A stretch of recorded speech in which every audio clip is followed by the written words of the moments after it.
এবার ইসরায়েলের বিরুদ্ধে একজোট হয়ে উঠেছে গোটা মুসলিম বিশ্ব। ইসরায়েলের একের পর এক মানবাধিকার লঙ্ঘনীয় নীতির পরিসর যেন ক্রমেই বৃদ্ধি পাচ্ছে। ফিলিস্তিন ভূখণ্ড থেকে মুসলিমদের অস্তিত্ব মুছে দিতে আবারও এক ভয়াবহ চক্রান্তে মেতে উঠেছে ইসরায়েল। পশ্চিম তীরকে ভৌগোলিকভাবে দুই ভাগে বিভক্ত করতে বিতর্কিত ইউ-1 প্রকল্পে বড় ধরনের আবাসন নির্মাণের কাজ শুরু করেছে নেতানিয়াহু প্রশাসন। ফিলিস্তিন রাষ্ট্র গঠনের স্বপ্নকে নস্যাৎ করতেই ইসরায়েলের এই অপচেষ্টা। জেরুজালেমের ঠিক পূর্বের অবস্থিত মাত্র ১২ বর্গ কিলোমিটারের কৌশলগত এলাকা ইউ-1। ইসরায়েলি আবাসন মন্ত্রণালয় সেখানে ১২০০-এর বেশি আবাসন ইউনিট তৈরির জন্য দরপত্র আহ্বান করেছে। উদ্দেশ্য পরিষ্কার, এই এলাকায় ইহুদি বস্তি তৈরি হলে পুরো পশ্চিম তীর, উত্তর ও দক্ষিণ এই দুই ভাগে ভাগ হয়ে যাবে।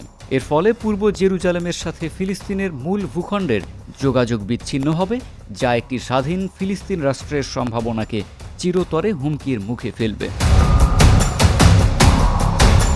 জাতিসংঘ মহাসচিব আগেই সতর্ক করেছিলেন, এই পরিকল্পনা ফিলিস্তিনিদের অস্তিত্বের জন্য এক চরম হুমকি। ইসরায়েলের এই দুঃসাহসিক ও বেআইনি পদক্ষেপের বিরুদ্ধে একাট্টা হয়ে গর্জে উঠেছে গোটা মুসলিম বিশ্ব। সৌদি আরব, জর্ডান, ইউএই, ইন্দোনেশিয়া, পাকিস্তান, কাতার, তুরস্ক ও মিশর একযোগে ইসরায়েলের এই চক্রান্ত প্রত্যাখ্যান করেছে। অবিলম্বে এই কর্মকাণ্ড বন্ধ করার কঠোর বার্তাও দেওয়া হয়েছে। এবার আর শুধু নিন্দার মধ্যেই সীমাবদ্ধ থাকছে না পরিস্থিতি। ইসরায়েলের এই বেপরোয়া আচরণের বিরুদ্ধে সোচ্চার হয়েছে খোদ পশ্চিমা দেশগুলো। যুক্তরাজ্য, ফ্রান্স, জার্মানি, কানাডা সহ ৭টি দেশ যৌথ বিবৃতি দিয়ে ইসরায়েলের এই প্রকল্পকে অগ্রহণযোগ্য বলে আখ্যা দিয়েছে। যুক্তরাজ্যের পক্ষ থেকে ইসরায়েলের রাষ্ট্রদূতকে তলব করে করে জবাব চাওয়া হয়েছে।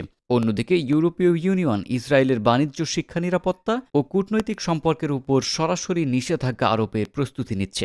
তবে এবার মুসলিম বিশ্বের শক্ত অবস্থান ও ইউরোপীয় ইউনিয়নের অর্থনৈতিক ও কূটনৈতিক নিষেধাজ্ঞার মুখে পড়ে কোণঠাসা হচ্ছে ইসরায়েল।